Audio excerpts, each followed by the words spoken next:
Айжу подкастының кезекті қонағы небәрі 19 жасында Европаның 24 еліне саяхаттап, тұңғыш қазақ тіліндегі шекарадан ассын миын Европа саяхат кітабының авторы Бақдәулет Есенгелдіұлы. Подкастқа қош келдіңіз. Шақырғандарыңызға рахмет. Бүгін өте жақсы және мағыналы подкаст болады деген сенімдемін. Ал енді сұхбатты бастамас бұрын қысқаша өзіңізді таныстырып өтсеңіз, қай жақтың тумасысыз, қазіргі таңда немен айналысып жатырсыз? Есімім Бақдәулет Есенгелдіұлы, жаңа сіз айтып өткендей. Жасым қазірде 20-да, осы 2 апта бұрын 20 жасқа толдым. Қазіргі кезде халықаралық қатынастар және дипломатия саласында оқып жатырмыз, жұмыс істеп көрдік. Және кітап жазумен басқа да әттеқ деп аталады, жалпы білім проектілерімен айналысамыз. Ол туралы қазір айтатынымыз деген ойдамын. Ал енді 24 қала 25 елге саяхат деп жатырмыз. Жалпы осы саяхат жасауға деген құштарлық, ерік-жігер қайдан пайда болды? Негізі барлығы бала кездегі арманнан басталады. Мен де басқалар секілді саяхат жасап, шетел көргім келетін. Оның үстіне Қазақстанды да аралап солай болатын. Бала кезде менде кішігірім арман болатын, ол аяз ата болу деген секілді. Яғни мамандық жағынан. Бірақ енді кейін келе оның жай ғана миф екенін, жай ғана өтірік екенін түсіндім.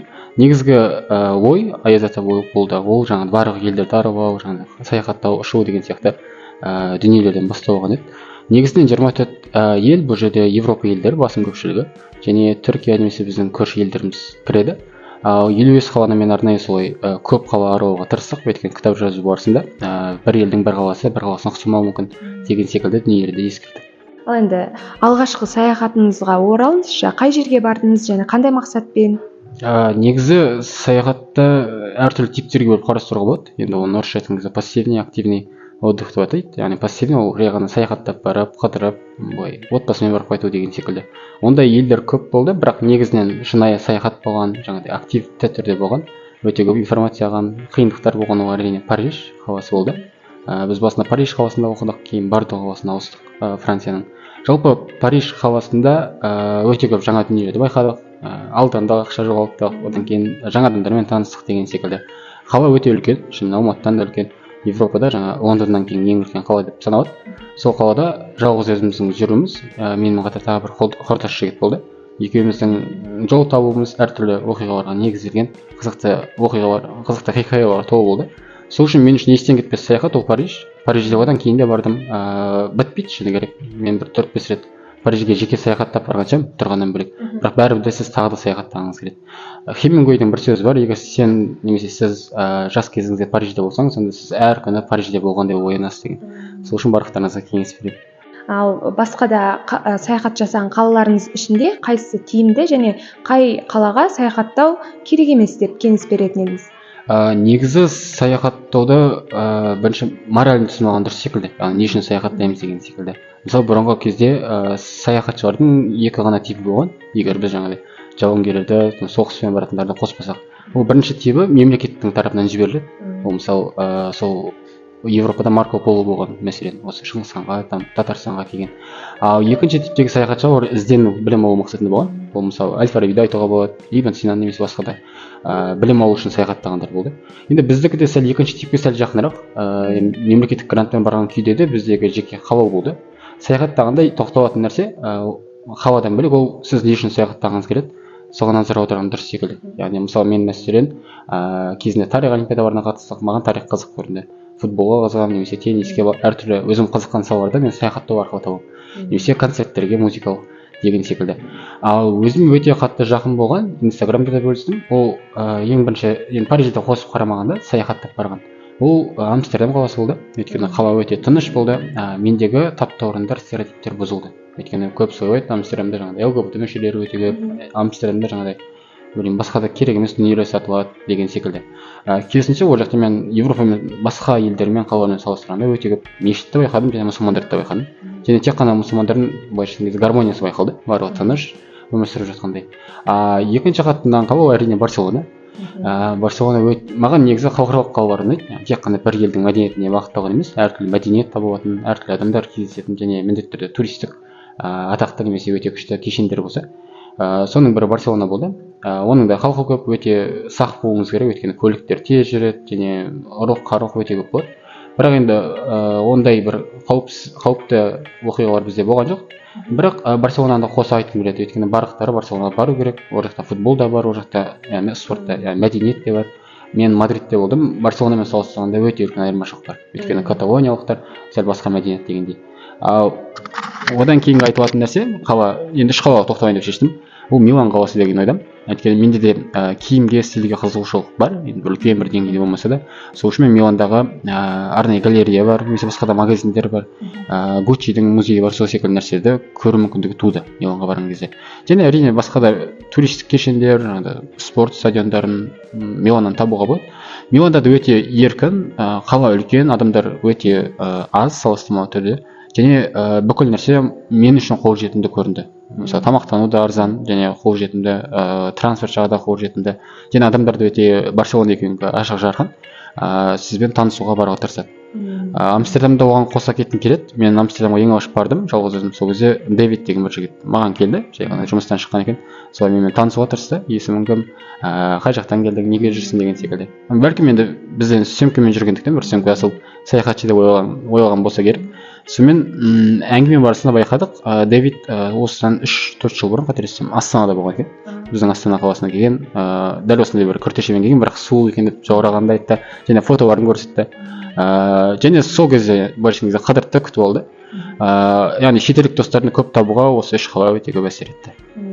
Өзіме маған қаланың бірі Франкфурт болды. Өйткені Франкфурт біріншіден енді үйсіздер деп айтады, немесе енді бомждер түсірмей ақ қойын, үйсіздер өте көп болды Франкфуртте. Бұл маған өте қатты ұнамады. Өйткені Франкфурт негізі, егер білсеңіздер, Америкаға болсын барлық ұшақтар Франкфурт арқылы немесе Амстердам арқылы ұшады. Яғни өте көп адамдар барады ол жаққа. Соған қарамастан, оған қоса финанстық, яғни орталығы Европадағы. Соған қарамастан қалада өте көп кедей адамдардың бары сәл қынжылтты. Екінші Сарагоса болды. Сарагоса кішкентай қала. Мен арнайы барған едім Сарагосаға қызық, бірақ бір қатты ештеңе көре алмадым. Бір Мадридтің бір ауданы секілді көрінді өзіме.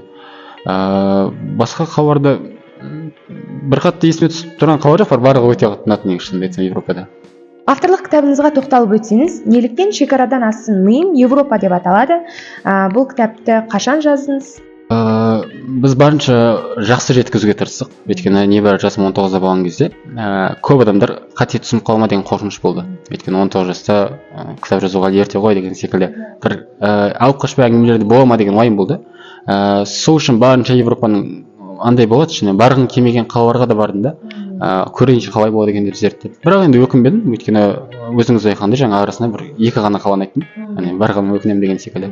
Оған қоса Франкфуртта мен 2 рет болғанмын. Екеуінде де дәл сондай ситуациямен кездестім. Кітапқа қатысы бұрыннан негізі кітап жазғым келетін, бірақ саяхат тақырыбында емес, әртүрлі тақырыпта. Менің анам өзі бастапқы кезде қазақ тілі әдебиеті мұғалім болды да, кейін жұмыстан кәсіпке ауысып кетті. Сонымен барлық білімдері маған қалды десем болады. Кішкентай кезде өлең жаттау басқа жағынан. Сонымен одан кейін тарих олимпиадашы болдық, біз республикалық жарыстар орын алып, сонымен басқа кезде сөз саптауымыз барлығы өте жақсы қалыптасты, және жазба эссе жағынан да. Солай кітап жазу идеясы келді. Одан бөлек мен өзім қазақ түрі лицейінде немесе кейін келе білім инновация лицейінде оқығанмын. Сол жақ тәмамдағанмын. Бізде 8-ші сыныптан бастап, енді барлығы емес, бірақ басым көпшілігі күнделік жазатын. Өйткені біз енді сол жақта ата-анамыздан бөлек оқыдық қой басқа қалада. Сол үшін бізге күнделік жазған қызық болып көрінетін. Ол бір жағынан есеп беруге де өте жақсы болды. Ал енді Европаға бардым, жалғыз өзім қазақ, тіпті қырғыз, немесе өзбек бауырларымызды мен дәл Франциядан таба алмадым, басқа елдерден болса. Ең жақын болған сол француздардың өзі немесе жаңағыдай араб халықтар ғана болды. Сонымен күнделік жазып бастадым, енді қазақ тілінде жаздым. Көп ұсыныс болды, негізі орыс тілде, ағылшын тілінде жазуға болады ғой дегендей. Яғни сатылым көп болу үшін. Бірақ қазақ тілінде жазуды ойладым. Солай өз инстаграмда енді аудитория болғандықтан бір 10 адамды жинақтап алдық бастапқы кезде. Ерікті түрде мен кітап жазам, сіздер оқып бағасын бересіздер деген сияқты. Кейін 10 адам көп болып кетті, біз 5 адамға қысқарттық. Солай кітапты жазып жіберіп солай етіп көрдім. Бағасын, яғни былайша кезде кішігірім аудитория болды маған деген. Солай кітаптың атауында енді әртүрлі ой болды. Басында сәлем Европа деп қоямыз. Енді Европа деген болу керек қой. Европа туралы болғандықтан. Одан немесе алло Европа деген сияқты әртүрлі былайша кезде брейншторминг жасадық. Бірақ енді шетелде болған кезде мен бір нюанс айта кетейін. Мен осы жақында да тағы кетіп баратырмын шетелге. Бір нюанс ол, сіз шетелде жүрген кезде міндетті түрде бір қазақша бір нәрсе іздейсіз. Егер сіз енді қазақи ортада өссеңіз, немесе қазақша сөйлесеңіз, сол сияқты мысалы қазақша кинолар көресіз, қазақша әндер тыңдайсыз, немесе тағамдар жасауға тырысасыз.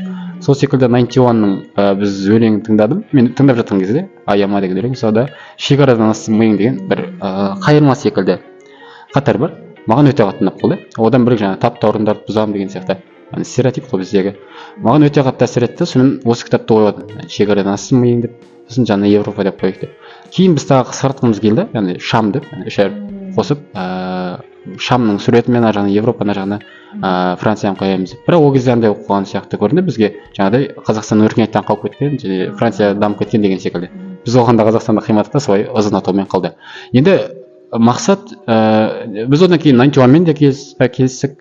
Осын жарнамасын түсіруге министрлікпен де басқамен келістік, бірақ бір-екі мәселелерге байланысты және менің қазір осы апта соңы болатын сапарыма байланысты сәл кешеуілдеп қалды да уақыт жағынан. Сонымен ол келесі бөлімге қалып отыр. Келесі бөлім енді дәл солай шекарадан ассын миың, бірақ басқа ел болады. Дәл солай мен жазғым келді, шекарадан ассын миың, Европа, Америка, Азия, түрік елдер деген секілді. Өйткені Францияда жүрген кезде Жюль Верн деген жазушы бар. Мен бұны бұрыннан айтамын, қазір де айтайын. Өте көп кітаптар бар. Енді 80 күнде жаһандар ол деген сияқты. Қазақша аудармадым, бірақ сондай кітаптар бар. Сол кітапты оқысаңыз өте күшті. Ол кездегі Осман империясы, Қытай туралы басқаны өте жақсы түсіреді. Ол кәдімгі классика да. Біз бұрын түрікшесінде оқитын едік, ағылшыншасында, орысшасында дегендей. Сол үшін сол секілді бір кітап жасағымыз келді. Енді тырысып көрейік дедік. Бастапқы қазір енді былайша айтқан кезде предзаказ дейді, алғашқы сатылым ғана болып жатыр. Алғашқы сатылым аудиторияға андай үлкен рекламаға біз әлі берген жоқпыз.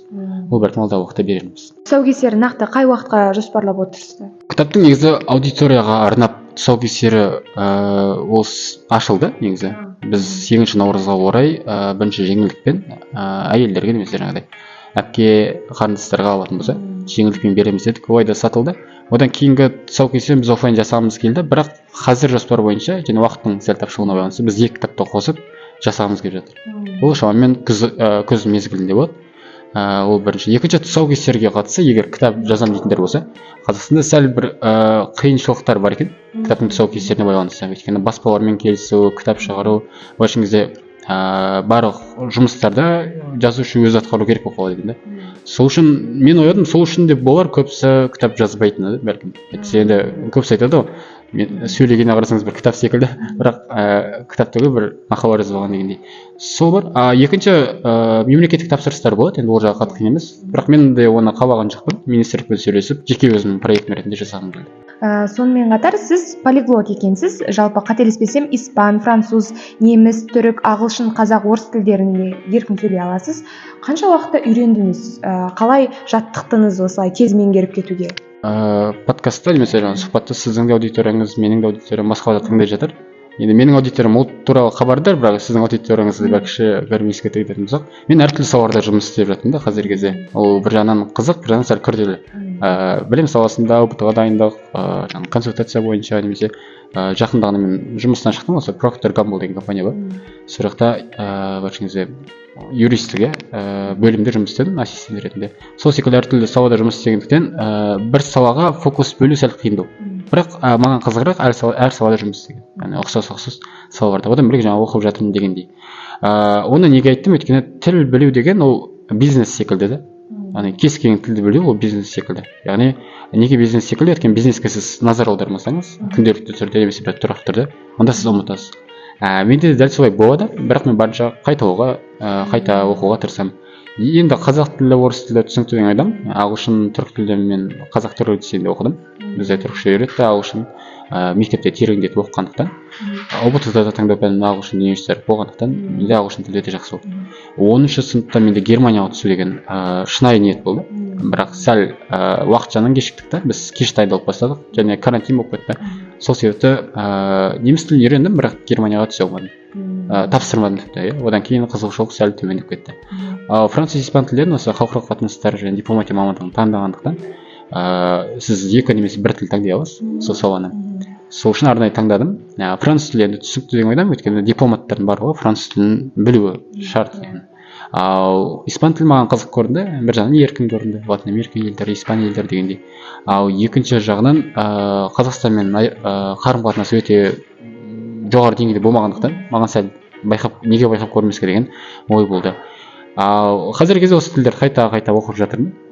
Қайталап, өйткені бір-біріне ұқсайды, мысалы испан, француз, неміс тілдер және ережелер бар деген секілді. Бірақ негізінен осы тілдерде сол елдерге барсам немесе сол елдердің адамдарымен сөйлесуге болады. Деңгейім жетеді. алдағы уақытта қандай тілдерді үйренуге жоспарда бар? Шартты түрде негізі тіл деген мәдениетті бір жаңа бизнеспен қатар ол жаңағыдай сіз қызығуыңыз керек. Мысалы көп адамдар болады, біз талай курста енді сабақ бердік, оқушы қабылдадық, ата-ана барып тіркейді курсқа, бірақ балдар өте нашар немесе өте баяу процесс үйренеді. Өйткені тілге қызығушылық болу керек немесе қажеттілік болу керек. Яғни мысалы 11-ші сыныпсыз сізге шетелге түсу керек дегендей, немесе сіз шынымен қызығасыз. Сол секілді менде жаңағыдай француз, испан немесе басқа тілдерге қызығушылық болды. Қазіргі кезде енді мен Европа елдерінде болдым, енді үйренбеген шамамен Азия тілдері болып тұр ғой. Итальян тілі енді қатты керек емес деген ойдамын, өйткені қалған 3 тіл бәлкім жетер. Бәлкім Қытайға немесе араб елдеріне барған кезде сол тілдегі қызығушылық ашылар. Қазір былай тұрақты түрде үйренуге қызыққан тіл жоқ. Шынымды айтсам. Енді араб тілінен де Қытай тілінен де қатысып көрген, бір айдан курсқа қатысқаным бар. Енді әріптерін оқып сауат ашу мақсатында. Ал ары қарай дамытуға, жалғастыруға қатты бір ниетім бар. Яғни сол үшін егер сіз тілге қызықсаңыз, онда үйрену керек. Ал немесе егер сіз тілге қызықпасаңыз, онда бірінші қызығуға тырысу керек. Музыка тыңдау, кино көру деген секілді. Ал енді сіз осы жалпы туризм саласы бойынша Қазақстан мен Еуропада қандай айырмашылықтарды байқадыңыз? Негізі енді бір жаңа оқып кетсем, бірақ Инстаграмда қазір енді сәл тоқтап тұр. Бізде жақсы адам деген проект бар да. Біз сұхбат жасаймыз. Мен жасаймын, редакцияда адамдар бар, сұрақ құрастырады, өңдейді дегендей. Жақсы адам проекті біз осы 3 сала бойынша білім, саяхат және жеке даму бойынша. Енді финанс, мүмкін шетелде оқу деген сияқты адамдармен немесе жеке былайша айтқанда комьюнитилармен біз сұхбат жасаймыз. Онлайн түрде, өйткені барлығы шетелде немесе басқа қалада дегендей. Сол кезде өте көп біз саяхатшылармен сұхбат жасадық. Енді тізімі көп, енді былай жардама болмасын. Сол барыста өте көп, былайша 30, 40, 50 болған. Сол кезде осы сұрақты мен де сұрағым келетін, яғни қандай айырмашылық бар деп. Өйткені мен өзім мысалы былай болады да, шетелге барып келесіз, сіз бір жаңашылдық байқайсыз, бірақ міндетті түрде тексеріп көру керек та. Өйткені сіз бір-ақ рет көрдіңіз, ол шын ба деген секілді. Сол мақсатта сұраған кезде көбісі айтады, ол әрине сервистің нашарлығы деп айтады Қазақстанда. Тіпті Қырғызстанмен салыстырғанда да. Енді оған ренжімейміз. Өйткені жолдар нашар болуы мүмкін, немесе қарапайым әжетхана, жататын орында дұрыс болуы мүмкін деген секілді. Сол жағын айтады бірінші. Екінші жағынан сервиспен қатар бағаны айтады. Прайс, яғни көп жерде баға жағы қымбат болуы мүмкін. Қыдыру жағынан. Мысалы, мен ашығын айта аламын, мысалы Бурабайға барып қыдырғаннан гөрі, дәл Алматы, Түркістаннан немесе оңтүстіктен Дубайға барып қыдырған арзанырақ түседі. Егер сіз билетін ғана жаңа дұрыс болсаңыз. Сол үшін енді мен ойым кез келген адам Дубайды таңдайды, егер ол жолды көтере алатын болса. Осы секілді бір олқылықтардың оны толтырса, онда бәрі жақсы болады. Өйткені Европада менде неге 23 елде саяхаттау мүмкіндік туды, өйткені менде қатты айырмашылық болған жоқ. Мысалы Испаниядан Португалияға баруға немесе Польшадан Венгрияға баруға бір 20-30 мың теңгемен бардым, дәл сол бағамен қайттым деген секілді. Солай, яғни трансферт жағы дұрыс болса, сервис жағы, одан кейін баға жағын тұрақты болса. Енді баға жағы тұрақты 2 жол бар ғой, бағаны түсіру керек, айлықты көтеру керек деген сияқты. Енді айлық көтермеуі мүмкін, сол үшін бағаны түсірген меніңше дұрыс болар. Ал енді өзіңіздің авторлық ағылшын тілін оқыту курсын жайлы айтып өтсеңіз, неліктен оқушылар тап осы курсты таңдау керек? Жарнама менің подкастымда бола береді. Нормальный дүние деп айта аламыз. Жақсы ендеше. Мен жаңа сапар дедім ғой, мен айта салайын. Мен осы сенбі күні уақытын салса алдымен Катарға барамыз, Дохаға. Одан кейін ары қарай Нью-Йоркқа, Америкаға бара жатырмыз. Бара жатырмыз, оны негізі жалғыз өзім бара жатырмын. Мен негізі саяхаттың көбісін жалғыз өзім жасағандықтан енді біз деген тараптан сөйлеуге тырысамын, өйткені менде де аудитория бар Инстаграмда, және сол аудиторияға біз көбінесе ағылшын тілін немесе саяхат туралы беруге тырысамыз. Курсқа не үшін қатысу керек? Авторлық курстың атауы Easy Learn деп аталады. Яғни оңай үйрен. Біз ағылшын тілін сөздің ашығын айтқанда 1,5 айда үйрендік. Енді ол сәл былай таң қалатын немесе сенбейтін дүние болуы мүмкін. Бірақ біз өте тез және өте жылдам уақытта эффективті үйренгендіктен осымен бөліскіміз келеді. Одан бөлек бұл ағылшын тілі курсы бойынша. Яғни бірінші кезде IELTS 6 болды, кейін 7 болды деген секілді. Мұғалімдер бар, менімен қатар біз барлығымыз береміз сабақтарда. Негізгі идеясы курстың ол жаңағыдай Алла ақын Абай айтпақшы кетеген тапта бар қалған дейді ғой. Негізі көбісінде ағылшын тілінен база бәрібір болады мектепте. Егер ол сабаққа барса, біз сол минустарды анықтап, башыңыз кетіктерді соны толтыруға тырысамыз. Яғни әр оқушыда жеке план болады. Ондай курс шынымен Қазақстанда жоқ. Менің өзім енді басқа курстар жұмыс істеп көрдім, курсты ашып көрдім, және ашып жұмыс істеу барысында және байқап көрдім қандай бағасы қандай, жаңағыдай идеясы қандай деген сияқты. Сонымен салыстыра келе тиімді бағада беруге тырыстық. Екінші ОБТ курсқа қатысып, ОБТ курста мен өзім 132 бал жинағам. ОБТ-тан ағылшын тілі бізде 40 болды. дәл осы кезде де менде дәл осы жоғары бал жинауға қандай нәрселер әсер етті, және соны мен қолдануға тырыстым. Және жыл сайын енді біз 3-ші жыл қатарынан ОБТ-ға дайындап келе жатқандықтан жыл сайын әртүрлі оқушыны көреміз, әртүрлі кейстерді көреміз, солай өзгертіп отырамыз. Ол екінші жаңағы ОБТ-ның себебі. Және IELTS бар, Speaking Club басқа да бар. Үшінші қатысуға себеп ол бағаның ыңғайлылығы. Өйткені менде басқа да табыстар бар, және тек қана жаңағыдай коммерциялық бағытта емес та курс негізі. Және көбісі айтады оффлайн курс ашпайсыз деп. Оффлайнға өкінішке орай қазір менде бір тұрақты орын болмағандықтан, шетелге кету басқа да жобалар болғандықтан оны да ашу мүмкіндігі болмады. Бірақ мен өзім көптеген курстарды онлайн оқығанмын өзім. Енді жеке дамуға байланысты ағылшынның өзінде ОБТ-ға дайындықтың кезінде бізде карантин болды. Сол үшін бір қатты қиындық бола қоймайды деген ойда болдық. Және ол да үмітті ақтады. Бағасы ыңғайлы. Одан кейін біз платформаға бір жылға мүмкіндік береміз. Сабақ берумен қатар бізде видео сабақтар болады. Біз соны бір жылға береміз. Бір жыл бойы көре алады. Ал Америкаға кетудегі енді бір ғана мақсат емес, бірақ көптеген мақсат, идея немесе жоспарлар бар. Соның бірі біз тағы да видео сабақтарды сол Америкада түсіруіміз керек. Ал енді подкаст соңында осы саяхаттағысы келетін немесе шетелде білім алғысы келетін түлектерге, талапкерлерге бір мотивациялық сөздер болса. Бір нәрсе қоса кетсем болады ма, жаңа кітапқа қатысты. Кітаптың бөлімін айтпаған екенмін.